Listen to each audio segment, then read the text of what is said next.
Welcome to the CAP, the College Admissions Process Podcast. I am your host, John Durante, and it gives me great pleasure to welcome back Rick Clark, who's the Executive Director for Strategic Student Access and Enrollment at Georgia Tech. Now, Rick's colleague, Samantha Rose Sinclair, was with us for episode 38, where we spoke specifically about Georgia Tech. Rick himself was with us in episode 135, where we spoke about the first edition of his book, The Truth About College Admission. And it's a great pleasure to have Rick back once again for episode 200, where we're going to talk about the second edition of The Truth About College Admission, which I'm really excited about. Rick, I want you to know I read the book cover to cover. It is phenomenal. And I want my audience to know two things. Number one, I don't get paid for saying it. And number two, we are here because I know that this conversation is going to bring a lot of value to them. So, Rick, welcome back. How are you? I'm good, John, and congratulations to you. 200, man. That's no small feat. So I'm looking for. First of all, I'm honored to be on for a second time, and certainly for this kind of monumental sort of milestone you got here. 200. That is amazing.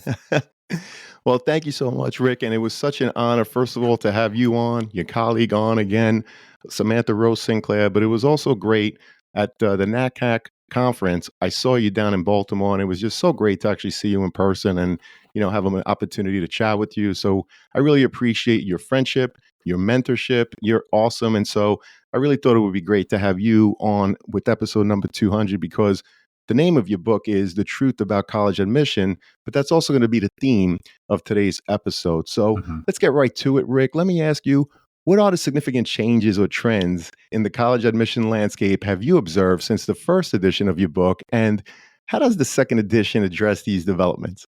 Well, we published the book. The second edition came out, like you said, just in the fall.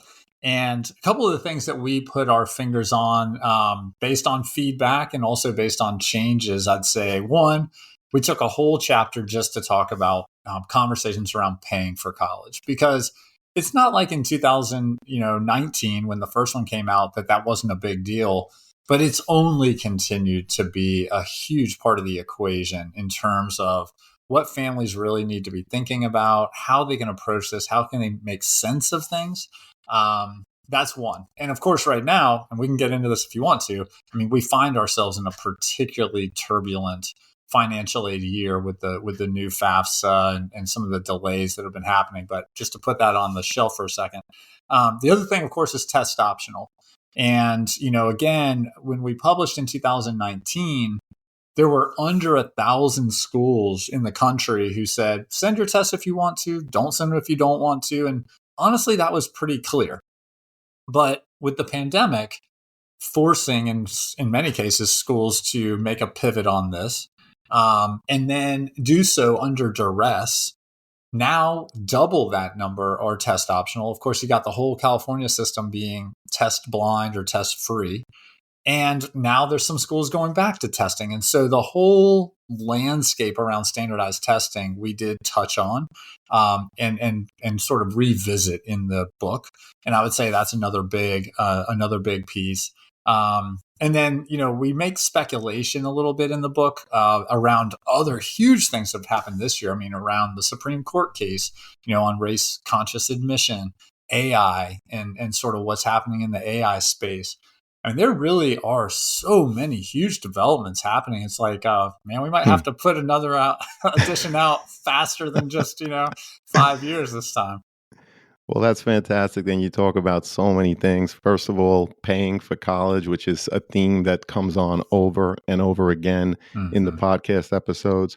So let's unpackage that a little bit. I know you talked about AI and the Supreme Court case and, the test optional nature of college admission. And we'll touch upon all of these. But in terms of paying for college, you mentioned the FAFSA and everything that the families have been going through this year, including myself. What could you say about it? Not so much in terms of getting it submitted, but from the admission side, Rick, you're going to get a lot of people that are going to complain that they didn't get their FAFSA in. So how does that look from your side of the table in terms of not only admitting students, right, but offering them the proper merit-based scholarships or financial aid, if you will?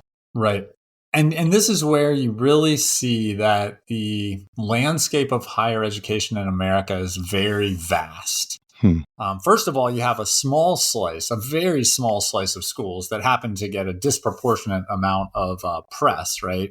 That are highly endowed, they're well ranked, they're world known, and they have the ability, even in a year like this, to put out preliminary packages where they may not know exactly the funding source, but they know their pockets are deep enough to go ahead and package kids without having full FAFSA data, right? Hmm. I mean, these are your Ivy League and quote unquote your Ivy Plus schools. But that really makes up a very, very small percentage of schools. Other schools who are merit only, they need the FAFSA, but in many ways they kind of don't too, because they can put out their merit money really independent of the need side of things. But where I think we are finding ourselves in a really tough spot, and this impacts a lot of students and definitely a lot of colleges, is that FAFSA data that has to come in. And first of all, it's like, okay, it's one thing for it to be available, right? It's another thing for it to be processed, received, and actionable. And that's what the real delay is for families right now. And, of course, as humans in general, I mean, the reason we get stressed about things and the reason we have anxiety about things is when it's unknown and when we have to wait and when there's a lot of uncertainty and when there's a lot of mystery. And man, that's all those things are happening right now. And there have been changes too. So this is important for students who are, it's as your own family is dealing with, returning college students, because things are changing in what you're going to possibly qualify for, and how the federal government is using methodology to determine aid to students, right? And at the end of the day, I think what we're going to see is, unfortunately, kids having to, obviously wait longer in order to make these decisions. And in the meantime, they're getting a lot of pressure because we're in yield season now. So they're Hmm. getting a lot of pressure to make a decision, put down a deposit. And my fear, I think, a little bit is that in the absence of good financial information, there may be decisions made prematurely. Now, this is where, as you've seen, probably a lot of colleges are starting to move their deposit deadline back Right. beyond the May 1 sort of traditional time frame in order to accommodate for that. But it's a mess. I mean, it really is a Hmm. mess. Thankfully, this is a 1 year only problem. But anybody caught up in this 1 year, that's what we're dealing with, and that is difficult. Yeah, absolutely. And I appreciate that overview. And one of the many things you speak about, Rick, in your book is that one of the things that is certain is that there's a lot of uncertainty in Yeah. college admission, Mhm. and that we should be mindful that we can control what we can control. So, what would you say are some of the other things that applicants and their families control? And perhaps more importantly, what can you tell us about the things that they don't control in the college process? Yeah, for sure.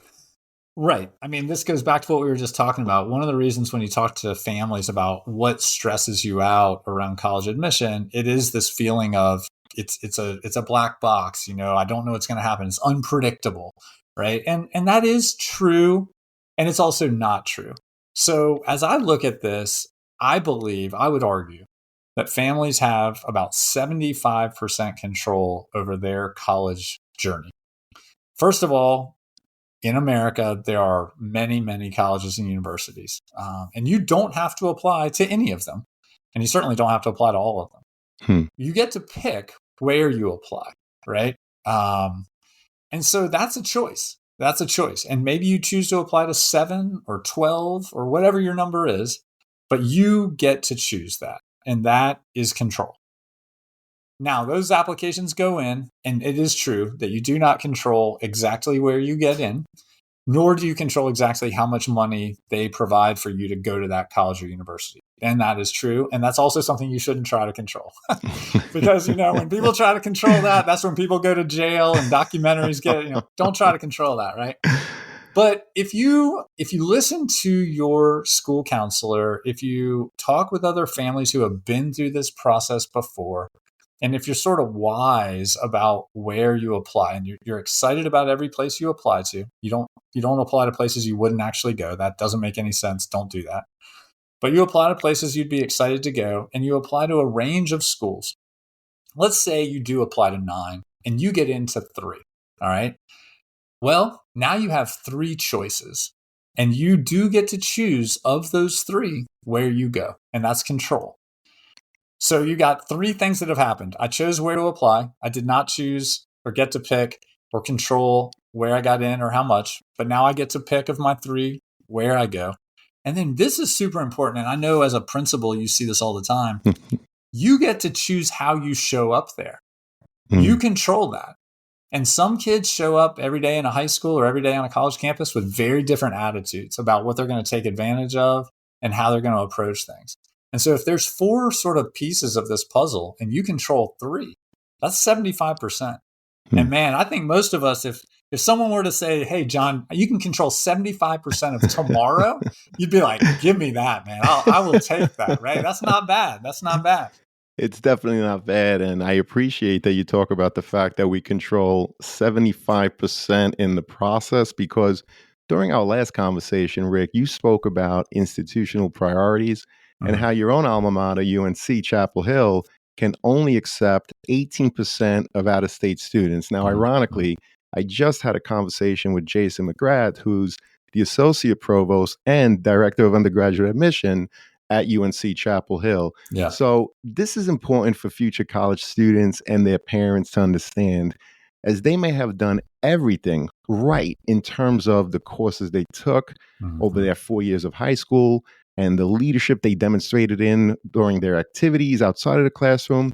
But because of these institutional priorities, they are deferred, or even worse, Rick, they're denied. So, what else can you tell us about institutional priorities and college undergraduate admissions goals and how they change from year to year? Yep.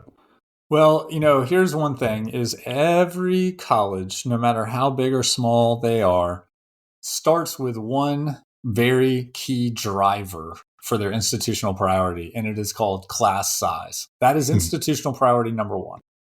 And so take Chapel Hill, and Jason is a great guy. And if you haven't listened to that episode, you should go back and listen to it. Great guy, very smart, great experience and background.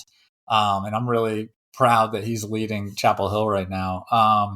But Chapel Hill is going to have a class size goal, and they're going to get a certain number of applications for those spots.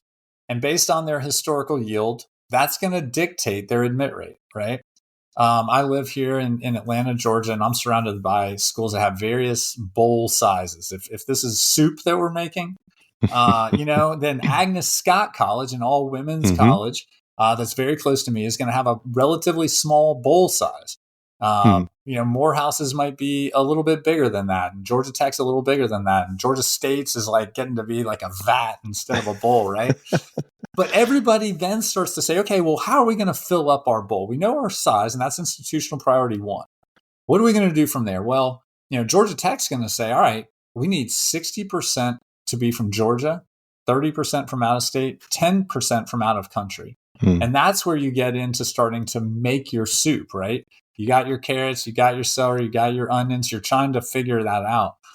And then where you go from there is, for instance, let's say you hire a new business school dean, and they come in and they're like, hey, we want to grow, right? We're going to get aggressive and we're going to grow.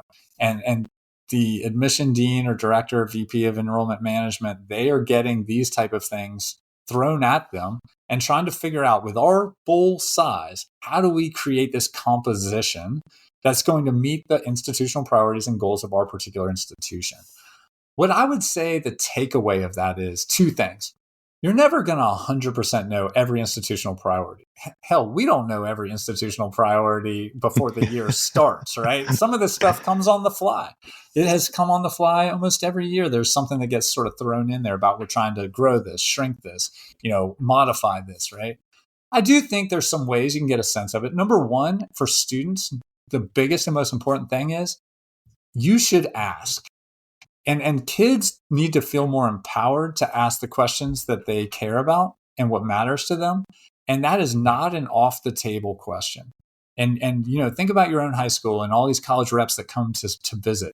That's a great question to ask. Hey, what are you trying to achieve? What are your institutional priorities? That's not a taboo question. It's a great question. for parents, I think the big thing is don't try to necessarily like figure all this out or game the system to try to make your kid look like they are or are not like of the institutional priority. I think the bigger thing to say is, to your point, what you said at the beginning is so important.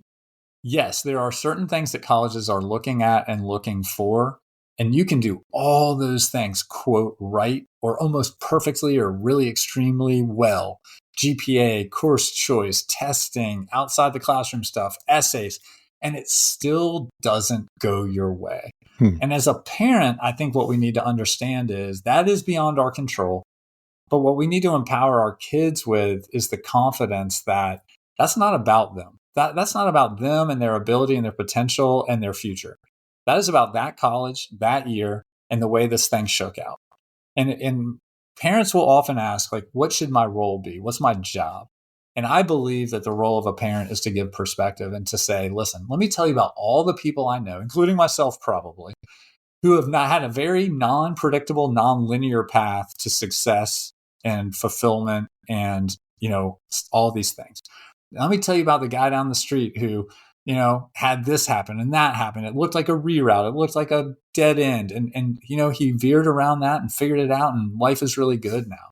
I think that's what we need to do as parents is kind of understand that those sort of institutional priorities and goals do drive admission decisions, and they are working in concert with, but not exclusively around the things that people say they're looking at in the admission review process, right?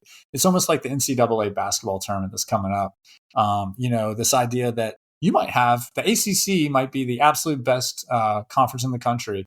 You're just not going to fill the whole NCAA tournament with ACC teams. You want to spread it out. And that's the kind of concept, right? That institutional priorities drive. Well, I appreciate that, Rick, because so many students, like I said earlier, they work so hard on their academics over 4 years, their activities outside of the classroom, their personal essay, and every other piece of the application, Mhm. only to find out that they get accepted to a few schools, but that number one school, they got deferred or sometimes denied. And they Mhm. think, wow, was it my essay? Maybe Mhm. I should have taken this course over that course. Yeah. And at the end of the day, it's very important for people to understand that, like you said earlier, you control probably about 75% of it, but there's definitely a huge piece where Mhm. we don't control, right? Because of Mhm. those institutional priorities, which, as you Mhm. put it, you'll never really know what they are from year to year. However, I love how you talked about parents. Let your students take agency. Let them ask the question. When the reps come to your Mhm. local high school or you see them on campus or at a college fair, certainly ask the question, and you'll be surprised how willing people are to share their Yeah. institutional priorities as much as they can anyway. So, knowing all that you know, Rick, from working in admission for decades, what would the college process look like for you if you were starting over and seeking the right fit for yourself? Oh man, that's a good question. I mean, it's interesting looking back at my own personal journey on this because I really wanted to play college soccer.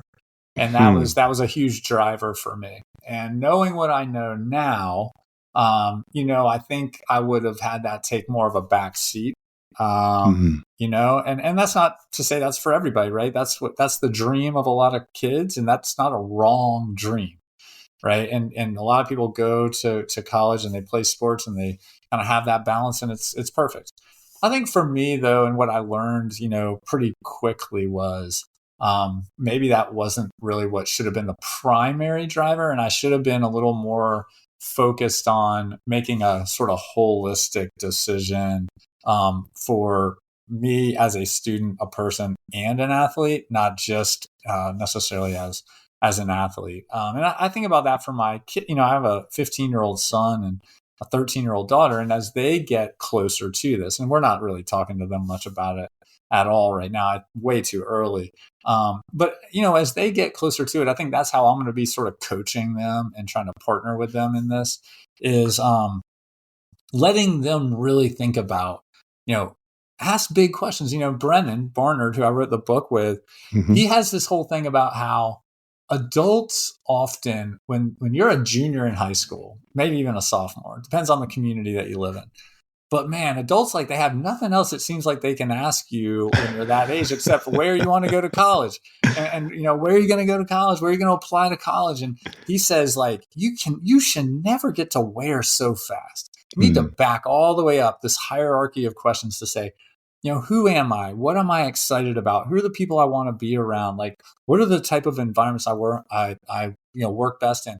What do I like about my high school? And what do I really want different about college that's, not like this in high school? And you get to where later. And so we sort of walk before we crawl on this a little bit. And I do think that I would tell my 17-year-old self, and hopefully I'll tell my 17-year-old son and daughter, like, ask those type of questions, and then we'll worry about what matches and fits to that. And I've had people say this idea that too often we try to match college to kid instead of kid to college. And I think that's what we're talking about. Yeah, I do know, and I think that's phenomenal. And for those students that are listening out there that are probably aggravated, where every time they see a relative, you're asked, "Well, where are you going to college?" Maybe the answer should be, "Well, where did you go to college? Totally. What would you do differently? What did you like Yes. about where you went? What didn't you like?" Right? So you Yes. turn the table. I So love that. let's look a little into the overall application review process, Rick, because many believe, for example, that the GPA number alone is the most important factor in admissions, probably because they believe there should be a cutoff number or some form of measuring whether you'll be admitted or not, right? Mm-hmm. So we know that the application review process is more than just one number, especially since so many schools report reviewing applications in a holistic manner. In fact, you state in your book, and I quote, "When we talk about holistic admission review, we mean there is no numeric formula. There Yep. is no one thing." So, Rick, can you explain how the GPA does come into play while looking at the context of the courses the student has taken over their 4 years of high school, especially when you are reviewing students from thousands of high schools with different methods of weighing the courses they offer, not to mention the varied offerings themselves? Rick, Yeah. what do you think? No, I mean, listen, when I got to Georgia Tech, I got here in 2003, and we really were at a point where we were accepting, 65% of kids. Hmm. And the GPA was super helpful, and we didn't have to differentiate a whole lot, right? We would just say, okay, we're going to sort of let the slack out on the rope, and we'll start taking kids at the highest GPA and sort of work down till we have put out enough admits. But to your point, as our applicant pool grew and the quality in the applicant pool grew and the proliferation of grading scales, curriculum types, kids from all the states and many countries outside of here, then the numbers started to just almost mean nothing. And you had to start to say, okay, let's just start with question number one. Where does this kid go to high school? What could they have taken? What did they choose to take? How did they do along the way, not only ninth through 12th grade, but also in individual subjects? And when we talk about holistic review, you're talking about digging into all those type of things. And people always are like, oh, the school down the street's easier than this school, or whatever. Everybody seems to go to not the school down the street, right? They go to the other, and our job and where we start, and I don't mean this just Georgia Tech, I mean colleges. Where we start, if you have a holistic review process, is to say, I mean, the number matters, kind of, but we got a lot of other questions first about those kind of things, right? And you really have to dig into it, because I've been fortunate to travel, I think, to 45 states for my job at Georgia Wow. Tech, and now 5 different continents for Hmm. this. I've been into so many different high schools around the country and around the world. I'm seeing a little bit of everything. Situations where you can only take 2 APs a year, and there's Right. limits on that. Schools where you got to petition to get into certain classes. Grading scales that go from 90 to 100, or from 93 to 102, and there's all kinds of added points. And the easy days of when I first got here, of like sort of everybody's on a 4.0 scale, and sort of a 3.9 means something, are just so far gone now. And so I think that that's where when we do responsible holistic admission review, it means we ask a lot of questions. And the numbers still matter, and the grades do matter, but there's a lot about grade trends. There's a lot about what major are you looking to study and how does this align with it, right? We even now, I mean, people wonder, what are we doing with AI, in admission, and where's that going? And one of the things I'll tell you is 5 years ago, it was very difficult with the systems we use.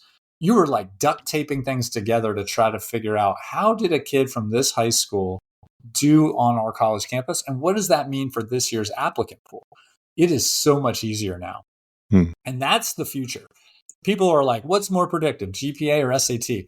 I'll tell you what's more predictive. You got a kid from the same high school who took the same classes in that high school that's now on your campus. How are they doing? That's predictive, right? And that's really here from a technical standpoint. And that's why all of this matters.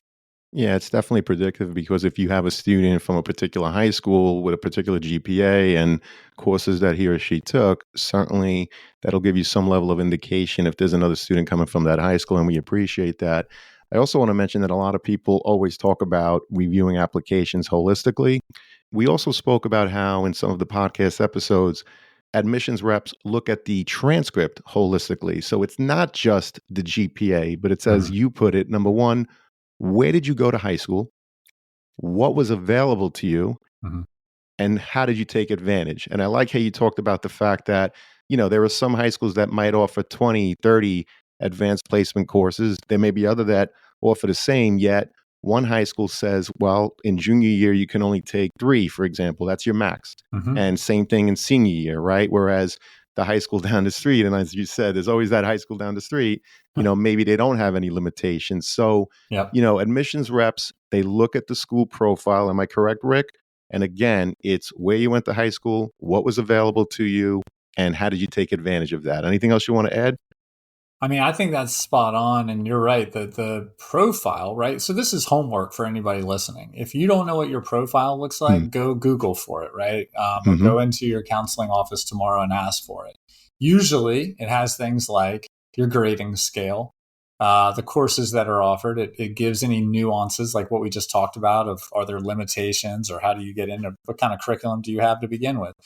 Sometimes it'll show your matriculation list. Where did kids go to school over the last couple of years? And that is a touchstone for admission folks.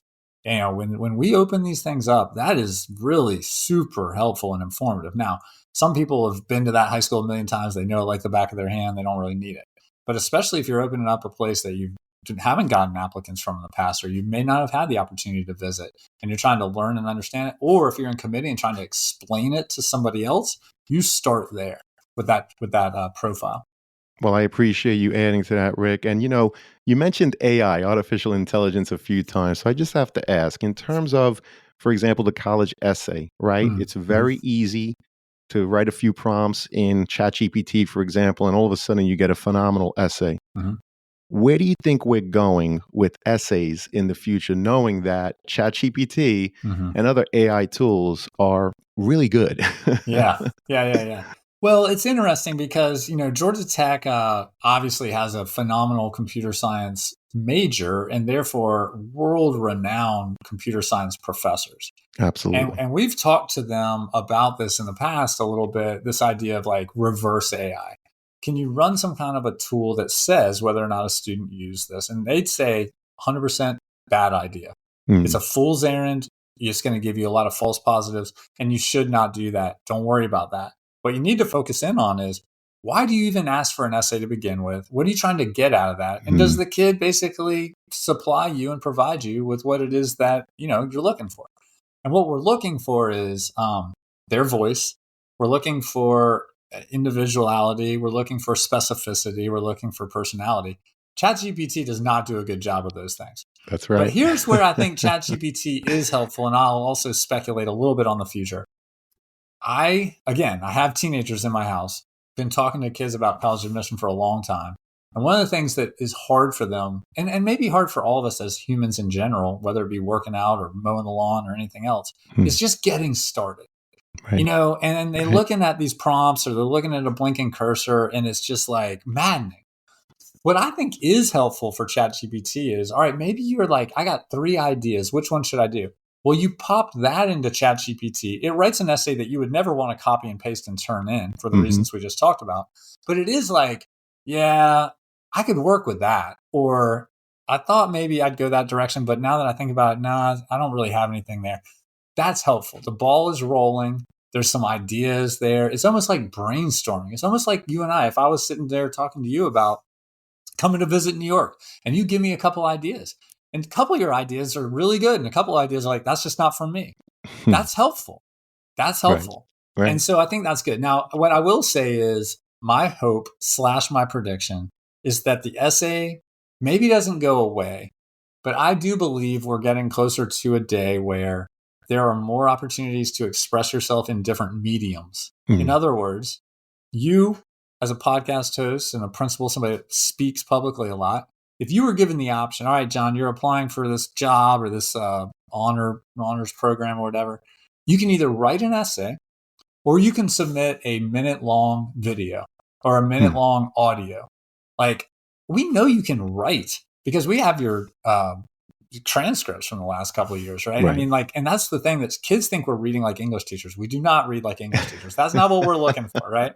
And I really hope that AI is a catalyst towards these multiple mediums for submission, both for students and maybe even for counselors and other recommenders. Because I feel like we could get a lot of value from a boss who maybe won't sit down and log into a portal and submit a recommendation, but they can do a quick voice text, a voice memo that says, this kid is amazing. I almost look at them like an extension of my family. I trust them implicitly. That's super helpful. And those multiple mediums of submission, I think, both essay for students and recommendations for the future, in my opinion, that's a good next chapter that AI might help us get to. Well, we appreciate that, Rick. Thank you so much for giving your insight on AI. And, in your book, you spoke about a student who applied to Georgia Tech and how he had to be mindful of not expressing his lack of interest in his essay, as that is something that is typically reviewed by family members and others. So instead, he used the biographical section of his application to sabotage himself by writing in capital letters the following, and I quote, "Mother, bachelor's degree from College of Charleston, where I really want to go," is what he wrote. Then he said, "Father, bachelor's degree from Georgia Tech," and he added, "where I do not want to go." So, Rick, what would you say to the parents listening about being mindful of not creating these wedges, as you described it in your book, between their children and themselves? And are there other wedges that families create throughout the process? And what are some of the things that families can do to avoid them, Rick? Yeah, I mean, here's the thing, and Brennan and I talk about this in the book and also in presentations that we give together. I mean, really, fundamentally, at the end of the day, the reason we wrote the book is because we have, and I'm sure you would be in the same camp here, we've seen this go incredibly right and incredibly wrong with families. Sometimes you have families where it's like, it actually brings them closer together. They parents in particular, they're curious about who their kid is, what they are interested in, what they want to achieve in the future, how they can be part of that story getting them there. And there is some give and take and compromise. There is some real honesty and sometimes hard conversations. There's a lot of listening. There's a lot of patience and grace, right? The way that we all want to behave as colleagues, family members, etc., friends, and that bodes well towards not only a 4-year college degree, but a 40-year relationship after college, which of course, as parents, we all want with our kids, right? We all want that.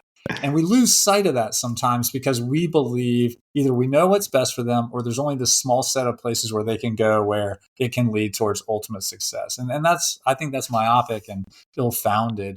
But yet I also recognize and acknowledge it comes from a place of love. It manifests itself really whacked out ways sometimes, but it does come from a place of love. I think that that is funny because I hadn't thought about that story that you're talking about in a while, but I so distinctly remember that application, and I'm thinking like, how did they get there, right? How did they get there? And somebody told that kid, you have to apply. And he's thinking, I do not want to go there. And, I think it's one of these things where we just have to say like, listen, I mean, we have dreams and hopes for our kids, and of course we want to do our absolute best to set them up for success. But I think we also owe it to our kids to tell them like, listen, I trust you, and I'm proud of you, and I'm with you, right? And we talk here at Georgia Tech a lot about this idea of moving from parent to partner, Hmm. and that is hard. Yeah, that's a transition, and that's difficult, and it requires all the things we just talked about: grace, listening, patience, but yet it doesn't end up with a kid putting that kind of thing on their application. I think the other, I guess I could put on my hand on so many different things, but the one I will say that's a wedge, I think sometimes, is money. Hmm. We talked about paying for college earlier, and this in this edition of the book, we have a whole chapter on it, plus other times in the book where we talk about money. It's just such a big deal. And I think my biggest thing there is parents believe oftentimes the biggest gift they can give their kid is opening up the checkbook and just Hmm. paying for wherever the best place the student gets in, or the place they really want to go. I actually don't think that's true. I think the biggest gift we can give our kids is an open conversation about Hmm. money, and an honest conversation about money early. Not when they're seniors and they're already applying, not when they're seniors and they already got in, for sure. But when Hmm. they're juniors, when they're sophomores, to say, look, we love you, we support you, we want to help you, but here's some of the maybe limitations that we have. Here's some of the sort of expectations we have for you, or conditions we have for you. And I think that can become a wedge, because sometimes people, they're like, they don't say what they need to say early enough. And literally, I have had families saying, I'm hoping my kid's not going to get into this school because I Hmm. don't think we can afford it. Well, they should never be that far down Right. the line. Right. It's okay to say, go ahead and apply. But if the cost doesn't come down to X, that's not going to be affordable for us. And it's also okay to say, yes, we actually have that much money. We're just not willing to put it into this education. Kids can handle it. They can Right. handle it. And it's also reasonable to say, why? You got to say why. Why? Well, because I don't want to work till I'm 74, or I don't Hmm. want to sell the second house, or we still want to be able to go on vacation. 17-year-olds can handle that. But Right. what's not cool, and happens too often, is it's April, the kid's already gotten in. There wasn't a conversation that was honest and early like that. And now all of a sudden they're wearing the hoodie, they posted on Instagram, Hmm. and now those things are being said. And that's just not the way it should go. That's a wedge that can be avoided. Well, you're absolutely right. And there are so many podcast episodes where I always ask, what are your top three pieces of advice? That's always the last question. And so many reps talk about speaking about the financial piece early. To your Mhm. point, don't wait until April of senior year where, you have the hoodie, you have the sticker for the car, or at least the kid does. And, Yep. only to find out that, it's not a financial fit for the family.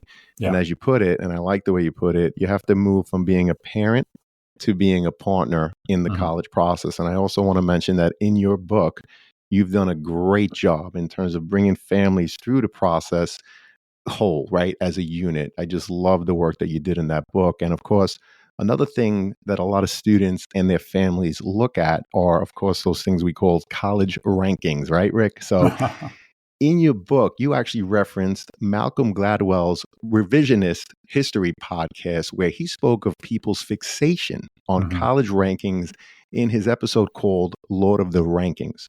Great insights as to how flawed the rankings really are were revealed as Gladwell interviewed professionals in college admissions, including presidents and so many others. Yet these rankings sell lots of magazine subscriptions, Rick. And I listened to this particular episode after reading your book and would recommend it to anyone who is Yeah. interested in college admission. But, Rick, how should people approach the college rankings? And what are some of the things they should be mindful about when reviewing them? Yeah. I mean, first of all, let me just say, I get it. I do understand where this comes from, right? I mean, we're busy and there's a lot going on. And we do sometimes want to get, some seemingly standardized way to review things. And we do this then we're going to buy a car, we're going to, figure out where we're going to go on vacation. We look at these kind of lists and rankings all the time. I think the big takeaway on it is two things. One, in college admission in general, it is never wise to take any number in isolation or any number as gospel truth. In other words, and I'll give you a very specific example. With Georgia Tech, there have been years where we have literally swung from like number 7 for public universities to number 15, and then back to 8, and then to 12. The same kid who entered as a freshman, who came into a number 7 ranked school, as a sophomore was in the number 15th ranked school, right? And then people will draw these lines and they'll say, I mean, really, and you probably have heard this too. I've had parents say, or kids tell me, my parents wouldn't let me apply to anywhere outside the top 50. Anything that's in engineering below number 20. And I'm like, well, what year? I mean, are they taking a 3-year average? And like these things move. So I do think that's one thing. The other thing I'll say is, admission math is not like normal math. And what I mean by that is we don't all count the same. And a lot of the stuff that gets counted factors into rankings and it skews them as a result. Here's a very good example. Applications. Georgia Tech only counts an application if it's complete. So when we give application totals, we do that when you have a complete actionable application and you can actually make a decision on it. Many schools, however, if there's a partial application, even a part 1 of an application, they count that. Well, then there's a lot of kids that you might not be able to admit. It's not like you chose not to admit them. You couldn't admit them. They weren't complete. Right. And that's going to suppress your admit rate, right? And so people will draw this correlation to say, oh, this must be a better school. Their admit rate's lower. Well, how are they counting? What were they counting? That's one thing. The other thing is, as you know, especially in New York, I mean, early decision, right? Huge for many schools. And they'll fill big portions, over half their class out of early decision. Well, early decision is essentially a 100% yield because it's a binding agreement. That lowers your admit rate, right? So if you fill 60% of your class out of early decision, your admit rate looks lower, your yield rate looks higher, and that then factors into rankings. Well, that's skewing the numbers. They're not apples to apples. It's not even like fruit at that point, And so I do think that not everybody's going to know that, but if they're listening to this podcast, hopefully they can appreciate, that that's the reality. And I hate that it's so complicated and it's not always known, but that's why people listen to this stuff and hopefully read the book because that's what we're dealing with. Yeah, and the book definitely touches upon these items and so much more. And what I always like to talk about is, if there's a school in the top 10, but the school happens to be in a rural area, and you're someone who wants to be in a urban environment, well, no matter what, whether dad went there, mom went there, your friend is applying, that school is probably not for you, regardless of the fact that it's in the top 10. So, we talk about fit, right? How far do you want to be? Is an airplane ride okay? Do you want to drive? How far is the drive? Is a 6-hour drive okay? Do you want to be within 2 hours? The beauty, Rick, as you know, there's over 4,000 colleges and universities in the United States alone. There is more than one school for every single student, but not every school is for you, regardless if you're in the top 10, 20, 50, whatever it is. Yep. So I know it's hard because a lot of people look at the sticker, the sweatshirt, the cap, the hoodie, whatever, but it is really important to be mindful of what you want and be truthful to yourself, students, throughout this entire process. Anything you want to add to that, Rick?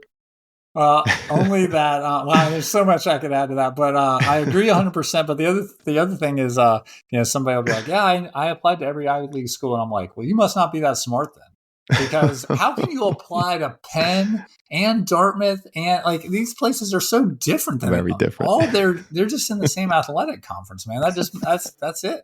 But no, I 100% agree. I mean, being open, that's the big thing I'd say is like just that willingness to really ask better questions to find places that match up. And then, again, I just want to hit home on this again. never apply to a school you wouldn't actually attend. It just makes no sense. Yeah, absolutely. And in terms of places that match up, an entire chapter of your book, Rick, was dedicated to the college visit with lots of great tips and Mm. questions to ask to help maximize the overall experience if you are fortunate enough to visit. This, of course, is a very important part of the college search process as it should help to determine fit, right? As we've been talking about. And we speak about it often throughout the podcast episodes that if you can't visit before you apply, you owe it to yourself to really try to visit before matriculating, as nothing replaces being on campus, getting the feel when you're on campus, and even seeing the surrounding area to determine whether or not that school is the right fit for you. Mhm. So, Rick, can you share a few insights from the book with our listeners, of course, in terms of how to make the most out of their college visit? Yeah. Well, I mean, one thing that, earlier when you asked me like what changed in the book and what are some trends, I mean, one thing we talked a lot more about in the second edition was one of the upsides or bonuses, I guess, that we got out of COVID was, and I'll just admit this as someone, who works on a college campus, prior to the pandemic, we did an exceedingly crappy job with Hmm. our virtual programming. And I think most people around the country would agree. Not just that Georgia Tech did a crappy job, that most Everybody. colleges were doing it. Like, you like stood it up because you kind of felt like you had to, but you didn't put a whole lot of resource into it. Now, it's amazing what you have access to. I Hmm. mean, schools have excellent virtual tours. They have all kinds of opportunities to engage with students, faculty. It's just a much more rich online experience, acknowledging that even if you might have the financial resources to come, do you have the time? Hmm. Do you have the ability to get there? And so much better than it ever was before. But to your point, getting there physically, there's nothing that can replace touching, feeling, seeing yourself. What I would say the mistake people make, to flip it from the advice to the mistake a little bit, is they rush. I Hmm. mean, we're in Atlanta, right? So a lot of people, let's say they fly in from New York, they're like, bam, we're going to hit Georgia Tech, then we're going to hit Emory, and then we're going to try to get over to Auburn that night. And it's just like they barnstorm through the South, and in doing that, yes, you go to the campus, yes, you hear the spiel and you do the tour, and that's it. And Hmm. I would just say one of my biggest tips, and I know this is hard, right? I mean, I get it. I've got teenagers. I know life is busy and you don't have weeks to go sit on college campuses. But if there are places you're legitimately interested in, you owe it to yourself to build in a little cushion so that you can just, like, in the book we talk about loitering appropriately. Hmm. Where you're like, and actually right before we recorded this podcast, I spoke at a lunch for alumni, here in Georgia. And this guy was coming to visit tomorrow. And I said, once you're done with the tour and the information session, go to the student center and just sit there and Right. just watch people and have a Right. conversation and look around and see or listen. What are they talking about? What are they wearing? Well, what does the vibe kind of look Hmm. and feel like? Right. I think that is very important. It's a huge investment of time, resources, money, all the things. And people go too fast through these visits. So Right. I would say that's one. The other thing is, you said you were talking earlier about how asking good questions, and I think too it's like ask the same questions of multiple people, because Right. if you ask a tour guide, you're going to get a certain perspective. And it's so funny how many times people are like, yeah, I just wrote that school off because I didn't like the tour guide. It's Hmm. like that school has 40,000 people there, man. Ask the tour guide, ask a professor, ask a staff member, ask a recent alum, ask somebody that graduated 15 years ago. If you can triangulate, you get a much better sense of what that place is really about. What are they proud of? What are they disappointed with? What do they hope will be different in 5 years? As you said in the book, we give a lot of questions like that. And we want to empower students to probe, right? And you can't Right. do that when you're just going so fast. Right. And those are great examples. And like I said earlier, there are so many more in the book itself. I really appreciated reading it. And I wish I had access to it a few years back, even though it just came out the second edition, because it certainly would have helped me and my family as we navigated the process. Another thing that I'll add, though, when you visit campus, maybe a piece of advice to parents, give your child, even if it's an hour to themselves, Mm, because there's a full sense, I believe, of comfort when you visit campus with your family. I mm, remember doing it with my daughters. And Rick, I got to tell you, I absolutely enjoyed it. I loved it because, as a high school principal for so many years, you hear about all of these different schools that so many kids are going to. And then to actually go through it with your own kids, it's really special as a mm. parent, right? And Yep. that's frankly what prompted me to create this podcast. But there's that false sense of comfort because you go to the visit, like you said, you register at the admissions office, you take the tour, everybody's happy, you're excited to see this new place, mom and dad maybe take you out for lunch, for dinner, whatever it is, and you feel comfortable because, you're there with a sibling, with your parents. Yet you have to understand that you're going to be there, whether it's an airplane ride away from home, 2 hour car ride from away from home, or what have you, by yourself. So it's very important, I think, that when you visit, to have an hour to yourself. Like you said, Rick, sit on a bench, talk to a random student, go to the dining hall, go to the student center, what have you, and really try, students, to picture yourself there for the next 4 years or more, if you intend, of course, to go to graduate school. What do you think about that, Rick? Oh Anything yeah, you'd like to I add? love Or that. I love that. And we tell students a lot. You go to some schools, and this won't be an option, but if they ever give you the option to even do the tour separately, Hmm, let parents go on one tour hmm, and students on another, or even if it's a mix, whatever, even if you can still break up and do it that way, because first of all, you're going to learn a lot more. You're going to hear different things when you get back in the car later. You have something totally new hmm. and different to talk about. And I think what you're saying makes a ton of sense, to have a little bit of time on your own. I 100% agree with that. Yeah, and I love that if colleges actually offer that, where the parents go on one side, the students on the other, and then, like you said, the car ride home or the airplane ride home, whatever it is, there'll be a lot more to talk about Mhm. because you'll be able to compare notes. So And that, actually, yeah, go I'm ahead. glad you said that at the end, but take notes, because Hmm. especially if, like, let's say you use a spring break or a summer week or whatever, and Hmm. you do end up going to 7 or 8 schools, you will be amazed at how they blur together. It's Absolutely. almost like all this stuff we send in the mail, right? It all starts to look the same after a while. And so taking notes, I mean, it doesn't have to be anything super formal, but just like, what are your takeaways? What are the things you liked, have questions about, didn't like, want to get some clarity on, like voice record it, however you do notes, right? Put it Hmm. into your phone, write it down, but like have something to walk away with, because you might think something at the time or have a sense of something at the time, but 2 weeks later when you're thinking back on it, Right. like, that's important. Right. And, to your point earlier, someone like myself from New York, we come down to the Georgia area, you're going to see Georgia Tech, Auburn, Emory, what Hmm. have you.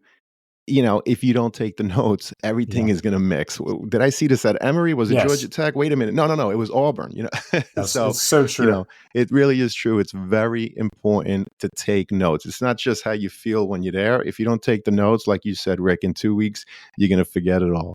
So we appreciate that. And Rick, another question that comes up when speaking to so many parents is that they believe colleges limit or cap the number of acceptances from a given high school. In other words, perhaps they only accept 3 from a particular high school to spread the wealth amongst high schools, particularly within a certain geographical region. So, Rick, can you shed any insight on this belief and whether or not it's true? Yeah. It's funny. I was mentioning earlier that I spoke at this lunch, Hmm. today, and the title of the talk was "Myths, Misconceptions, Rumors, and Bold-Faced Lies." Which, that'll draw an audience, man. People will come. People Absolutely. I will love come that to hear title, that, man. and Maybe one I'll of use it them. for the title of this podcast, Yeah, Rick. do it. Go for it, man. Go for it. The truth about college admission, bold-faced lies. But you know, so that quota question is always out there, right? It's always a rumor that's out there. And Georgia Tech, to my knowledge, we may be the only school in the country that does this. But if people want to go, they can Google for this. But if they put in Georgia Tech admission and snapshots, what you can do is you can actually go, and if a high school has 10 or more students here, you can look at the last 4 years of applicants. How many applied? How many got in? How many came? How are they doing now at Georgia Tech? Hmm. We do this by state. We do this by county. We do this by country. right? So it's helpful for us because you might have a kid visiting from New York and they're like, yeah, but I don't know, man, if I want to come to Georgia Tech because not that many New Yorkers here. It's like, actually, let me pull up the snapshot and show you Hmm. how many New Yorkers are actually here. And it also helps, to have a conversation to say, oh, we're not biased about New Jersey versus New York because, like, you can look at. And so it dispels the quotas conversation. Now, with that said, I will also say it's like both things can be true at the same time. There can absolutely be a high school where, and we've had it, it's a small high school. Let's say you get 7 apps in a year. And Mm-hmm. there have been years where we have taken all 7. And there Hmm. have been years we've taken 0 out of that Right. high school. It Right. depends, as you know, as a principal, classes are different, man. Hmm. First of all, it depends who applies that year. It depends on the kind of character of that particular class that year, right? And so it's not always consistent. I do think that the premise of this and where it comes from is not ill-founded in that, yeah, of course, a college doesn't want to like allocate all of their spots to one state or one county or one city. That is true. But Right. it also absolutely depends on that particular year, the quality of that particular applicant group, right, from that high school. And so I guess the answer to that is sort of a yes and. Hmm. But what's not true is this idea that they're going to give 3 here and exactly 3 here and exactly 3 there. No, Understood. that is not true, and we have the data to back it up, and hopefully more schools will start to put that data out in the future. Yeah, so it sounds like, and correct me if I'm wrong, you try to spread the wealth, Yeah. right? However, there's no cap. It's not like you said, this school 3, that school 3, that other school 3, and that's it. Hmm. It varies from year to year, as Yep. you put it, based on the quality, right? And quantity of the applicants from the thousands of high schools throughout the country that apply. Is that right, That's Rick? that's 100% right. Yep. Fantastic. Well, we appreciate the honesty, the truth, the insight. And Rick, this has been a phenomenal conversation. But before I get to the last question, I have to ask, is there a question I didn't ask or a topic that I didn't bring up that you'd like to share with us now? Oh man. Well, we kind of touched on this a little bit, I think, but I mean, one thing I do try to like reinforce is rewinding a little bit to our prior conversation around admit rates and how some people feel like that's a proxy for quality, and I think Hmm. that's a inaccurate correlation. Again, not just because of the sort of math that we talked about around this, but I mean, having been here now for 20 years, what I've seen is Hmm. our admit rate has dropped 50%. We Wow. were at 65%. We're at 15 now. And hopefully my Hmm. president won't listen to this, but I mean, we're we're like, all right, we're a little better, but Hmm. a lot of people would look at that. And let's just say in this particular year, they've got 2 schools and they're like, this school admits 65% and this school admits 15%. Man, that 15% school is just so much better. They're just, head and shoulders above. Or you get into these 2 schools and one has a 10% higher admit rate. It's like, well, there's pressure for you to go to the one has a 10% lower. Like, I just think that is really not the right way to approach this. Not only because of the math, which we covered, but also because of the fact that there's just so much more around making a decision than an admit rate that really is not a direct through line to quality. Hmm. And too often I think people say this is correlative. And this is a way I can rank schools, not the rankings per se, but I can rank the quality of schools. And knowing what I know and having seen what I've seen, not just at Georgia Tech, but around the country, I would say that's probably one of those misconceptions that I could put in my presentation for sure. Well, I appreciate that. And, for some reason, you prompted me to remember a conversation that I was just having with a colleague, which was the conversation about the test optional nature of college admission. Mm, Rick, is it true that schools remain test optional because they're simply trying to raise their mid 50? In other words, if you're test optional, mhm. the only students that are going to submit are obviously students that feel that they did very well. So by default, that's going to raise your numbers, right? Your mid 50. Mhm. You think there's any truth to that? I think it could be out there a little bit. Yeah. I Mm. mean, I think that if here's one way I would look at this is if a school was test optional before the pandemic, And again, that was about 900 or so. They made that decision because they had data that showed that GPA and all the other things that we talked about, even now, as I said earlier, data on that high school, right, that's predictive to help them. They don't feel like they critically need the test, right? And I do not think that they were playing games. They did not make that decision under duress. If a school went test optional during the pandemic, then what they're doing right now is they're assessing their data. This is also why some schools are either going back to or continuing on with test optional. But there's a lot of reasons to be test optional. Yes, it could be for profile increase. That could be a tertiary benefit in some cases. But the truth is, most colleges in our country need and want big applicant pools, not just because it looks good, but because then you have more to pick from.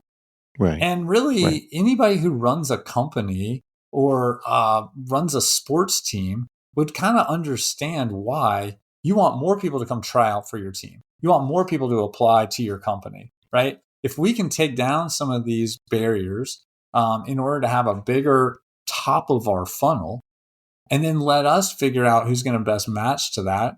I'm not saying that your point is not out there as a possible, and yes, that's true. That generally your profile goes up a little bit in testing because students with lower test scores wouldn't send at the same rate. But I actually think the bigger part of it is they believe, and data is showing this to be true. They're actually achieving their class that can be successful on their campus by broadening the top of their funnel. I hate that this has brought so much consternation and confusion because I think the concept around test optional is really solid and important.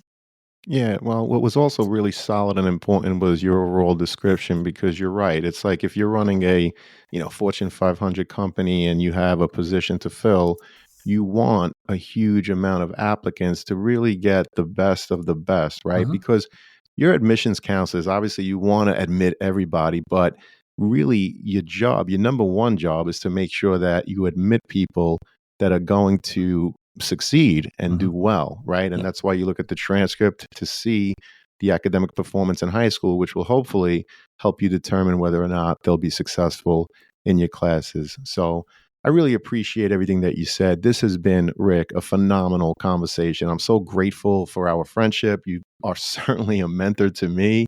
And unfortunately, it does lead us to that last question, which is what are the top three pieces of advice that you would provide a student and their parents getting ready for the college admissions process? Yeah. Well, a little of this goes back to what we were talking about earlier when you were asking about the tour and questions. One of those is use your network. Hmm. Whatever high school you go to, you have in your community that you live in. So maybe you go to a public high school, maybe you go to a private high school, whatever it might be.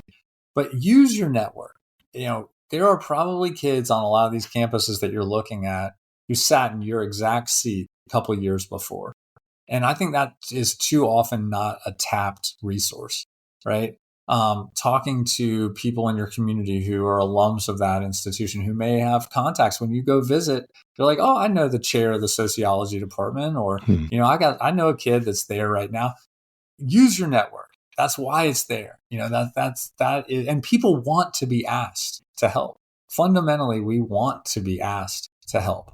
So don't be timid about using your network. I would say that is one.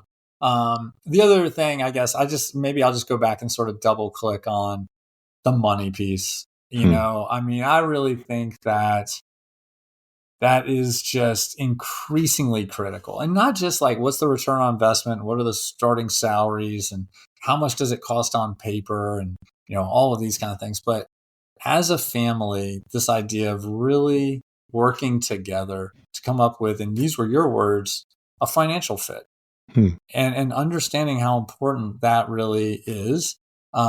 Because fundamentally, keeping the end in mind, you're going to end up on a college campus somewhere. We don't know exactly where that's going to be. Our job is to have you as prepared and healthy as possible when you get there. And that's why you are studying. That's why you're working hard. It's not to get into a certain college. It's not college X preparation, it's college preparation. Hmm. And all of this sort of ties together. And then I call it my sky banner message. So I'll just end with this. But, if, it's like at the beach, if somebody gave you a plane and said you could pull a message behind it. My big one is parents of high school students should talk to fewer parents of other high school students about college admission and more parents of recent college grads or current college students. And if you think about it as a parent, this is what we've always done. When our kids were like potty training or, any of those we didn't talk to other parents who were going through the same thing. We talked to people that were a couple years past that and said, what's your advice? Right. Right. Now that we have teenagers or like preteens and tweens, we talk to people who have older kids and we say, how did you deal with that? What did you do? Right. When it came to technology, when it came to them not talking to you, it came to them rolling their eyes or whatever the thing is. You talk to your peers, they just drive your anxiety up because they have just as many questions and frustrations. And I think that that's super important, right? And because parents of other high school students, they lie, man. They lie. They exaggerate. They say things like, oh, did you know no kid from our high school has been admitted to that school in the last 5 years? Right. Or again, that dang school down the street, blah, blah, blah happened. It's not true. They heard it on this like third-hand information. Well, Rick, they heard it on social media though, so it has to be true, right? It's got to be true, man. It's got to be true. So yeah, I think those are a couple of things I would close with. And I think, ultimately, again, I just come back to the title of our book is The Truth About College Admission, but equally important, the subtitle is A Family Guide to Getting In and Staying Together. And that is why we wrote it. And that's why at the end of every chapter, there's questions for people to talk through. And this is really, I believe, it's about family. It's about healthy relationships, asking good questions, listening, compromising, giving and taking. And my hope is no matter where families end up in college, that they end up together, smiling, excited, taking that picture and feeling like how we did this is as important as where it led. Well, those are great pieces of advice. And like I said earlier, I did read the book, The Truth About College Admission, second edition. And by the way, again, to all the listeners, I'm not being paid to say this. This book is really well done. And any family going through the college process, you owe it to yourself to definitely pick up a copy and check it out. Rick, you're awesome. Again, I thank you so much for your time, your expertise. I do hope to have you again, Rick, perhaps for episode 300. What do you think? All right. Keep rolling, man. Keep rolling. Well, I'm definitely going to keep rolling. And Rick, you are awesome. And one last thing to say to everyone out there, good luck and best wishes as you navigate the college process. Take care, everyone.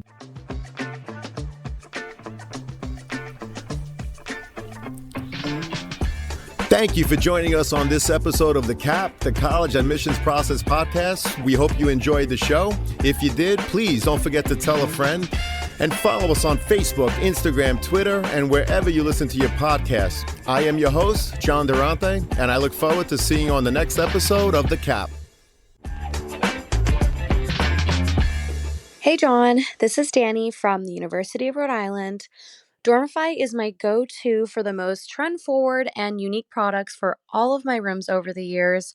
I love that no matter how my style changes, I can always go to Dormify for inspo to style my space. I cannot recommend it enough for anyone wanting to make their space their own. Thanks so much, John. Thank you, Danny, for sharing your thoughts on Dormify. For those of you listening, be sure to check out our show notes where you could find our Dormify affiliate link and our most updated coupon code where you can save 15% on most Dormify products. As a reminder, our podcast does receive a small commission for purchases made through our affiliate link, but rest assured, we only promote products that we believe in and feel would benefit you, our listeners. Thank you, and best wishes to all.